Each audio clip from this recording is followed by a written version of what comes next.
Well, Sean, as you can see, I'm wearing my white Arsenal jersey tonight. Can only mean one thing. It's North London Derby week. This is Red Card Radio. Good morning, good evening, good afternoon, whenever you're listening from. Thanks for tuning in. Red Card Radio is a weekly look at the Premier League from three friends who support different clubs. My name is James. I support Arsenal. With me tonight is Brad. He supports Chelsea. Down below is Sean. He supports the Lily Whites of North London, Tottenham Hotspurs. Boys, hello. How we doing? What's going on? Do we have football this weekend? Yeah, we do. I mean, Then I'm feeling great. No more international breaks. Let's go. I think that was March. I think that was what my entire intro was about, Brad, was that there's football this weekend. What your intro was about I was just confirming.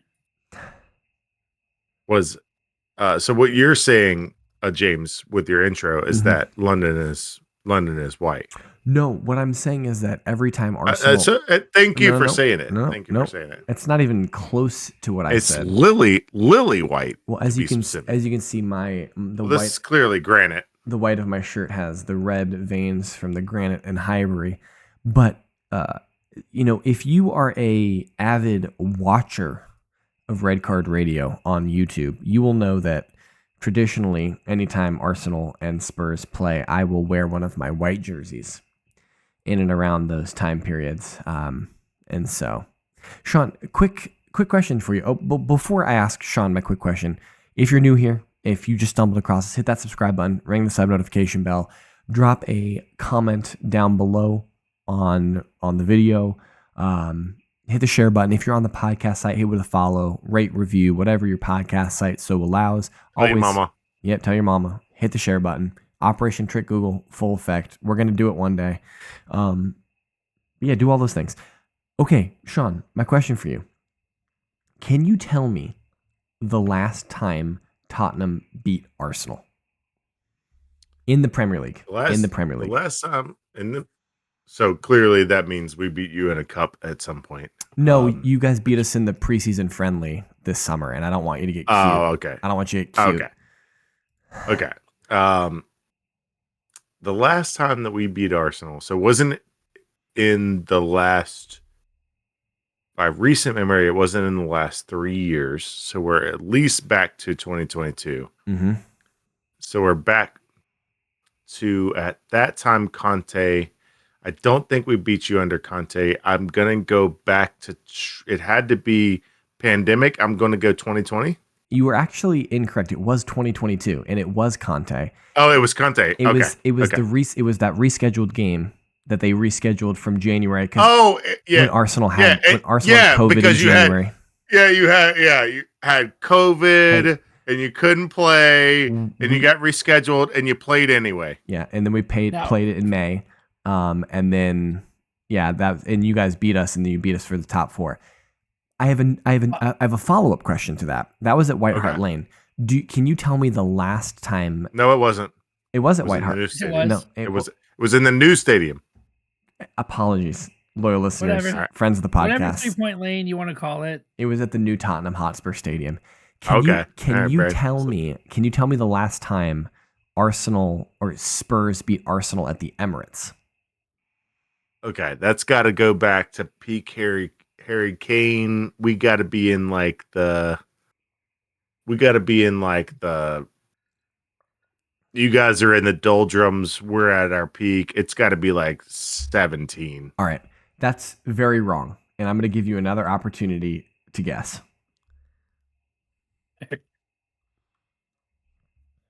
Very wrong in what tense? I don't understand which way I'm wrong.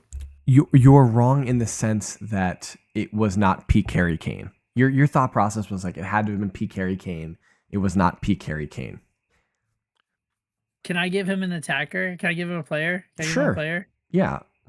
This player played on this team. Team. On Spurs. This player played for Spurs the last time you guys beat Arsenal at the Emirates. Or away. Who's the player? Sure. But it's at the Emirates. Scott Parker. Oh, Scott Parker. So it had to be like 2007. I get away from the years removed from the Invincibles. Yeah, it had to be like 2007 or before. Maybe it's got to be like 2000. no, He's only born 1980. it was 2011. It was 2011. Scott Parker was a player in 2011. Yes. And he was on Tottenham. Well, that Yes. speaks volumes about Tottenham. So was also Kyle Walker. I would have gone with William Glass. I would have gone with Kyle Walker. Would have been who Me I too. would have Modric. suggested. Mudryk. Yeah, because that's Kyle. Well, Mudryk would have given me the time frame. Kyle Walker would have been a good hint, but not really a hint because he played for us for 10 years almost. All So right. like that would have been a good distraction. Final trivia question for you about the North London Derby. Okay. Arsenal and Tottenham have played 19 times in the Premier League in the Emirates since Arsenal moved to the Emirates. How many times have Tottenham won at the Emirates? 2 times. You think Twice. 2 times? Okay. 2 times. 2 That's times. my answer. That is incorrect. They have only won 1 time at the Emirates.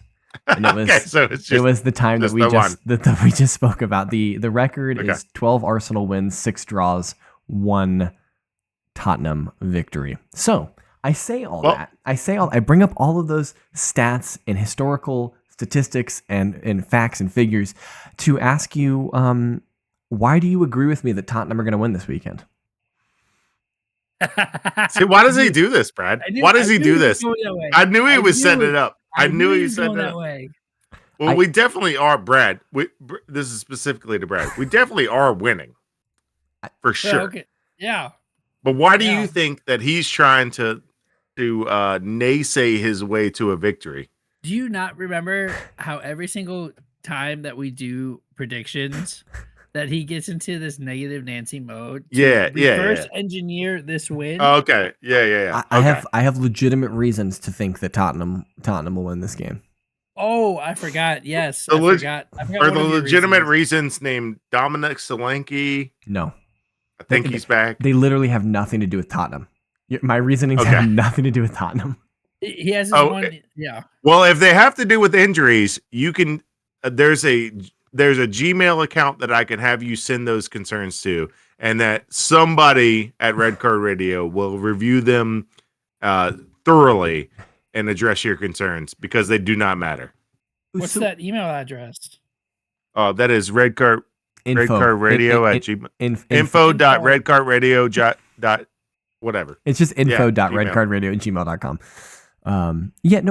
I think that there are Arsenal. No, and I don't say this as an excuse because I sit here and I was thinking about this in my. I'm not saying this as an excuse. I'm not using it as an excuse. I think Arsenal should win the game, but what I'm saying is that Arsenal are Big Gabby picked up an injury. All of the other 6 players are not going to be back from injury. I saw Jurrien Timber was down.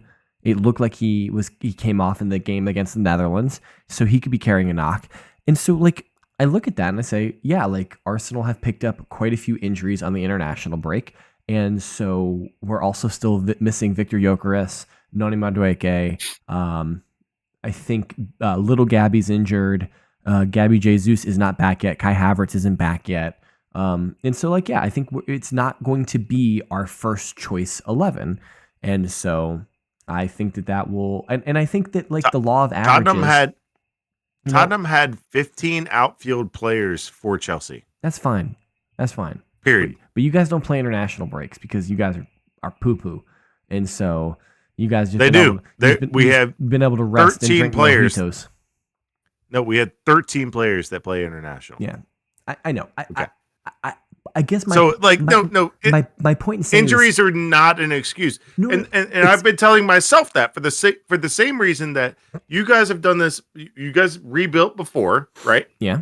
So you have the depth to withstand this. Sure, Tottenham are just getting to the point to this of when we played Chelsea and we only had 15 outfield players. I said out loud and in text form, this is not an excuse. We have spent 3 years buying depth. This is what this is for. Okay, but you hear me. I still expect to win. But I think that there's a difference between saying the team is capable of winning and I expect them to lose, or I expect them not to win. I'm not trying to say that it won't be Arsenal's fault if we lose. I'm just saying I think that the injuries will play a big part in this, and that it will leave Arsenal vulnerable. And I don't think that I'm trying to make an excuse. I'm not trying to say that. It sounds like you are. No, I think Brad, I think it's an does it explanation. sound like he's building any? No. Is he building in so. an excuse? If we win, is he going to say, "Well, the injuries at the back line were really rough"? No, I think it's a legitimate way to explain what's going on. I don't think having an explanation for something is. So you don't think you have quality backups? No, I think we have great quality backups. I think we have one of the I think we have one of the deepest squads in the league. I think that's my exact point. I think we have one of the deepest squads in Europe. I think you do too. You have spent 7 years curating that. I would go with 4 years, but neither here nor there. Okay, but you've been building your bench, and that's why it won't be an excuse, but it can be an explanation. I'm not going to say that those are different things. Those are not mutually exclusive.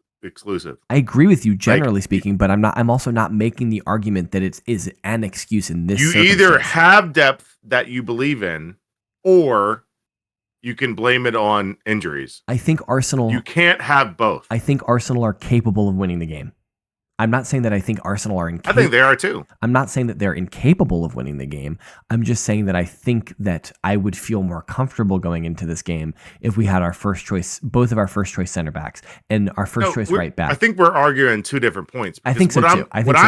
What I'm saying is, if you come to me next week and say, "Well, we lost because our starters were out," I agree with you. Well, no, that's not an excuse, because we don't have Matters. Romero's back, but we have so many people out. That's not an excuse. I agree with you. And I'm not going to do that to you either. I agree with you. Next week, I'm not going to blame injuries. No, it just is what it is. I 100% agree with you. And so judge me somebody next week. Somebody at White Hart Lane needs to be fired, because this is 3 years we've dealt with this, and I gave Brad the same crap. When you deal with injuries this many years in a row, heads have got to roll. Somebody in the physio. I don't know how they're organized over there, but somebody's got to be fired. I don't care who it is. Fire somebody. That was pretty low, mate. That was pretty low. Did they fire Levy? Oh, that's right. I forgot that Levy got fired. That was pretty high.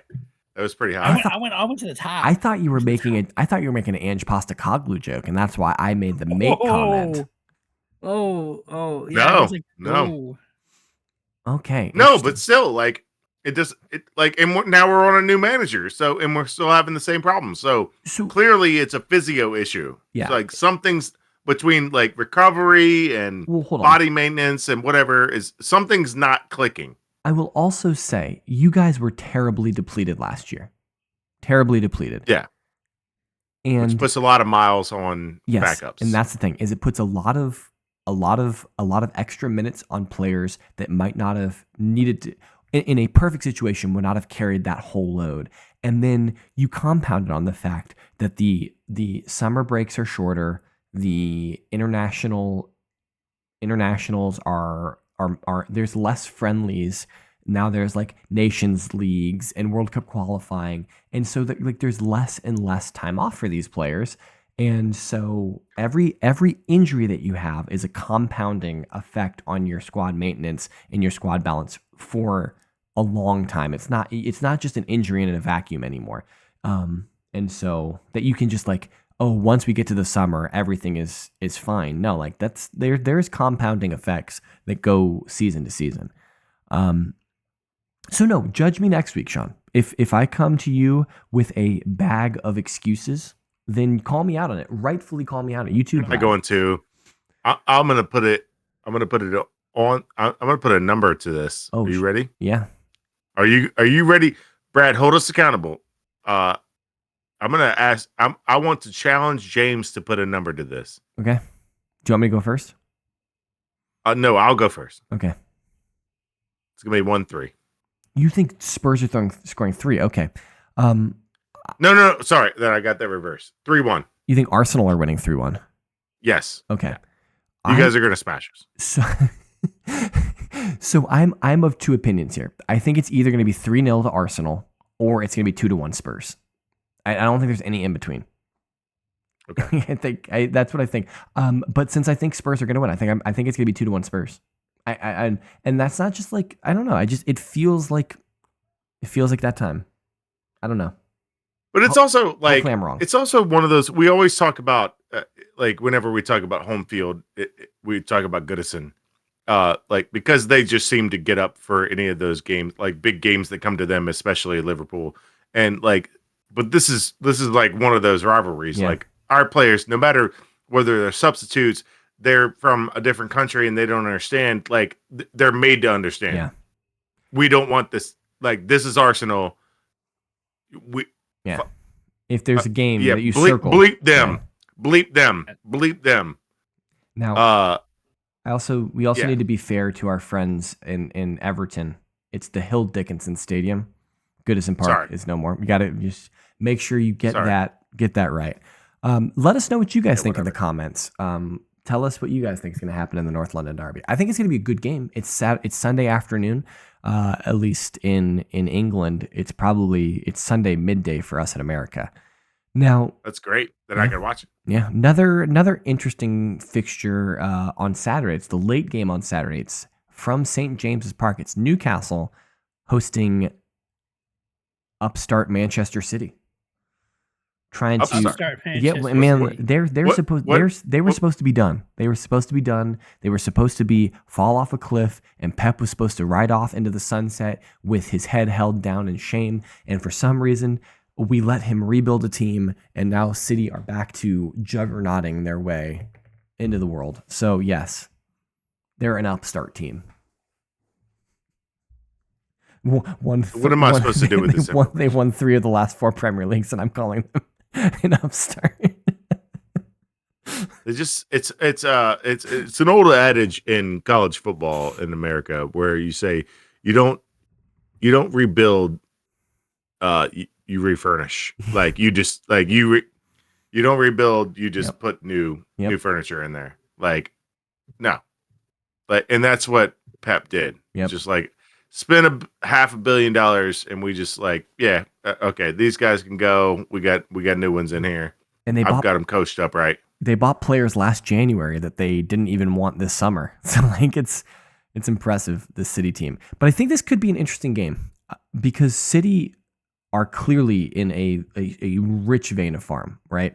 But Newcastle desperately need to get their season going.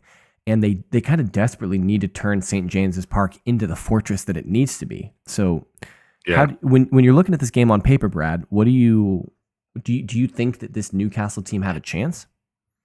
I mean, because it's at St. James Park, and I feel like the Newcastle players are going to get up for this game because it is City, right? Like showing that they are a big club or wanting to be a big club. I feel like I feel like it's interesting. If Eddie Howe is on his game, then I think Newcastle can win this, which is crazy to say. What do you mean by that? In terms of having the right game plan, getting Tonali into the places he needs to be in, using like that midfield battle is where this game is going to be won. You know, it's an interesting proposition, I think, when you think about Newcastle. And maybe this is all just the way I perceive Newcastle. But this Newcastle midfield in Joelinton, Tonali, and Bruno Guimaraes, they just want to be in your face, give you no space. They want to make it really, really difficult to play through the middle of the field. And and right now, you know, like there's no, like Rodri has, you know, it's possible Rodri plays, but Rodri hasn't really gotten back into his full form yet. And like he's not full. Yeah. He's a player that would be able to withstand that. Like, I don't know if Cherky or the other midfielders are really up for like that midfield. I think that's really It's a something that question, like right? Like that's the KDB question. would be up for. Like KDB lives for that stuff of like, yeah, I'm just gonna move around you. Yeah, I know you're trying to body me, but I'm just gonna move around. Like that's Kevin De Bruyne. That's Kevin De Bruyne too. But he's not there anymore, right? Yeah. Like, and De Silva is just old. Like he probably still do it. Yeah, so they But in their last do game they against have that player? So against Liverpool, they played David Silva, Gonzalez, and Phil Foden. Nico Gonzalez and Phil Foden. And it's like, yeah, I that's clearly a very good midfield. I think Phil Foden gets eaten alive by Joel Linton and Bruno Guimaraes. And so that'll be an interesting question. And Silva's getting up there in age. I mean, and also if we're real, right? If you can stop Holland, then you can win.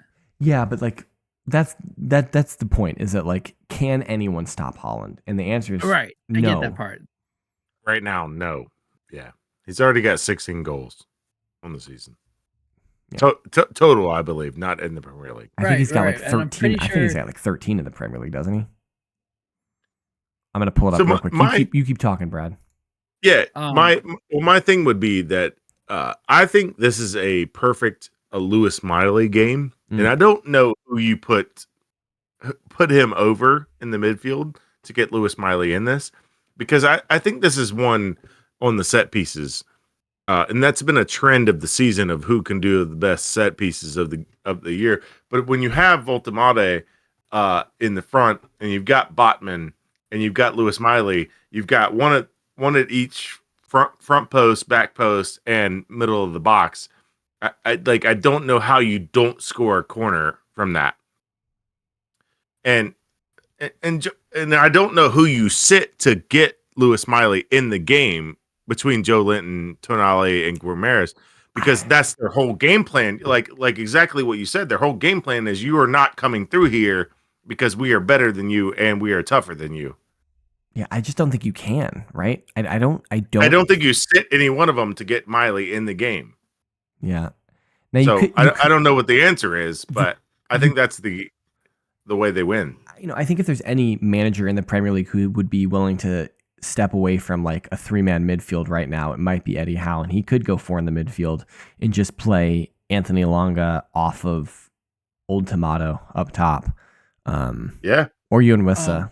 And just go.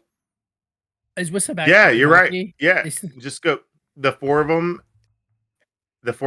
And so I'm looking at the last game that they played, and the 3 across the top were other than Voltemada was Harry Barnes and Jacob Murphy. So you're saying just play Elanga with Voltemada up top and just run a 4-man. 4-4-2. That's what I'm saying. 4-4-2, baby. Let's go. Wow. Yeah. Manchester City have scored 21 goals in the Premier League. True. Okay. Holland has scored 14 of them. Correct. Yeah. 7 other players have scored 1 goal. Wow. If I am a Wait, how many goals? How many goals did you say they scored? 14. They've scored 21 7. in the Prem. 23. They scored 23 in the Premier League. I have this as 14, 15, 16, 18, 19, 20, 21 goals. I'm looking at the Premier League website. Goals for 23. I'm on the table. 11 games played. So it's probably like 2 own goals. Okay. Okay. Probably 2 own goals. Yeah, that's probably correct. So if I am Newcastle, okay.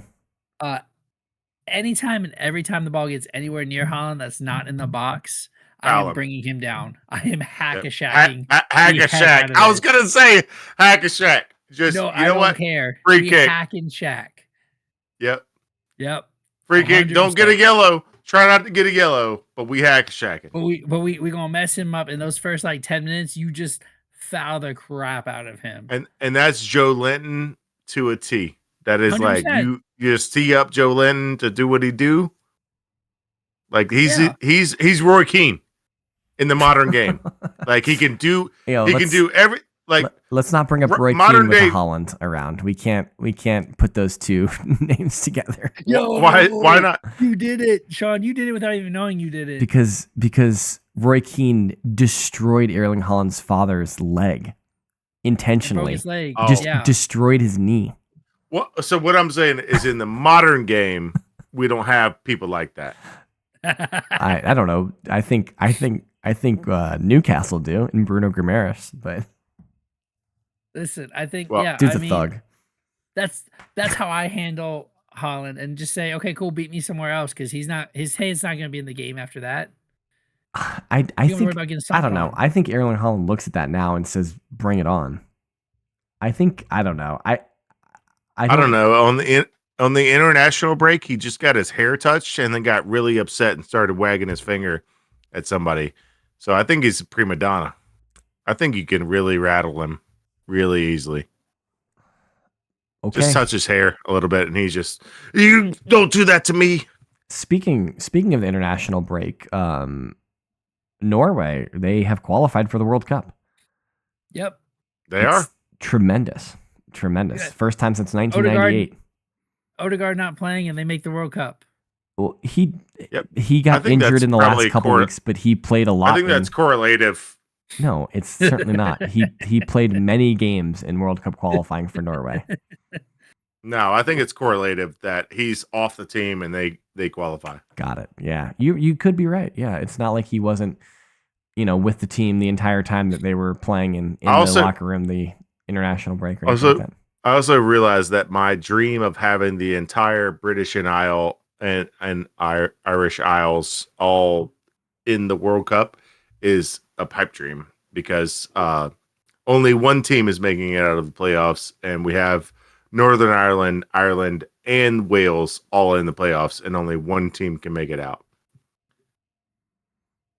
So I was just dreaming of Northern Ireland, Ireland, England, Wales, and Scotland all making it to the World Cup.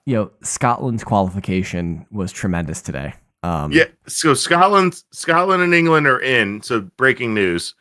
Scotland and England are in. Yeah. They're into the World Cup. Kieran Tierney with the game winner. Arsenal legend. Did you find that out when I put it into the pre-production chat? No, you'll notice. Oh, you already knew that? You'll notice that you sent a screenshot of a tweet that I had already reposted. And my quote tweet was KT only scores bangers. So you can check the timestamps on those. It was left-footed. The man is, I don't know, is he left-footed? He's a left back, yeah. He's left-footed. All right. Okay.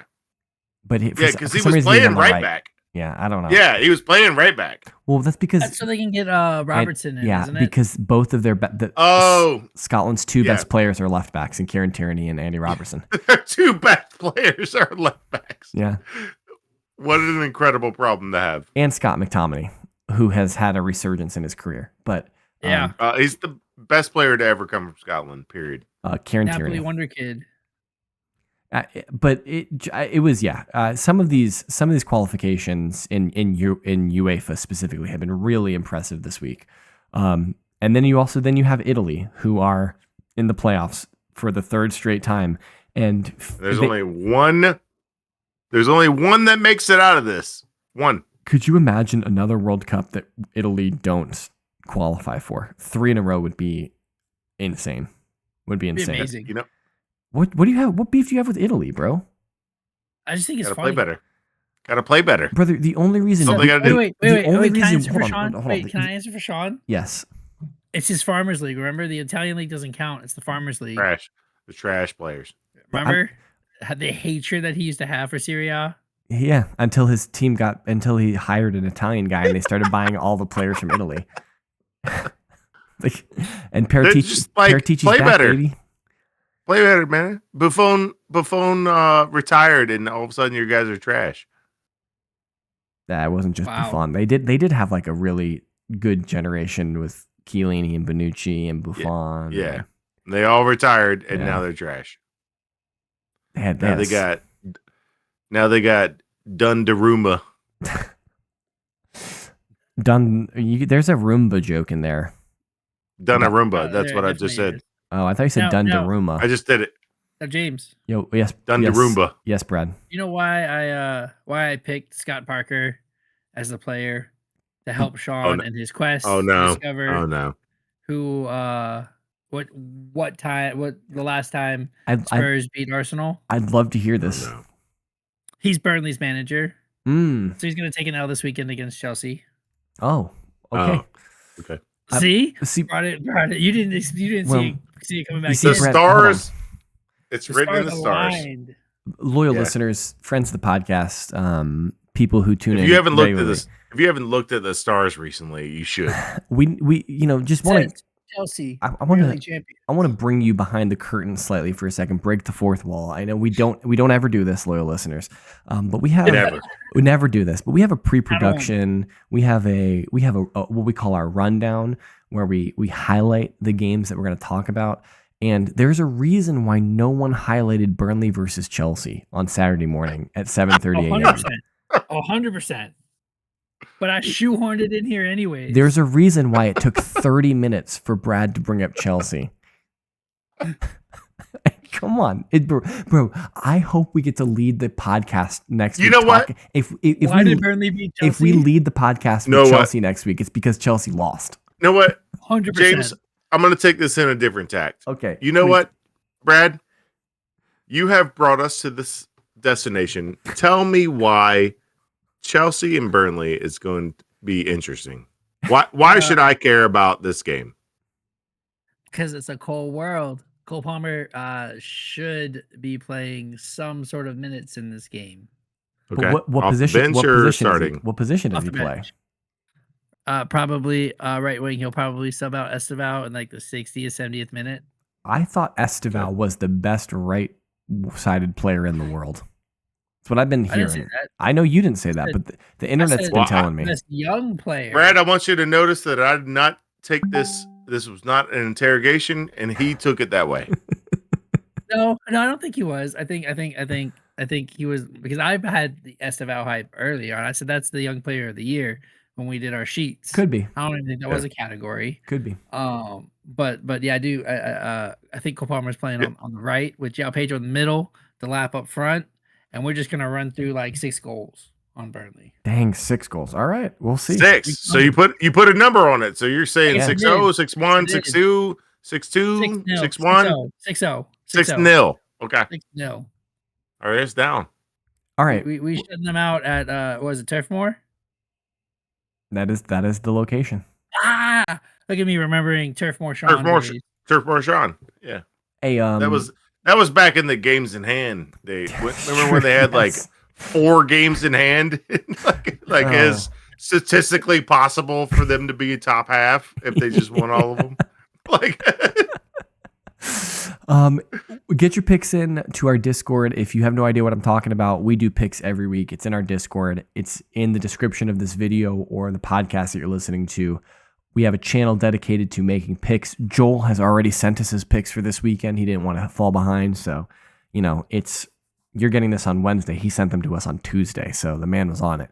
But we'll get your picks in. We'll add you to the spreadsheet, and you get to see how good at picking games you are.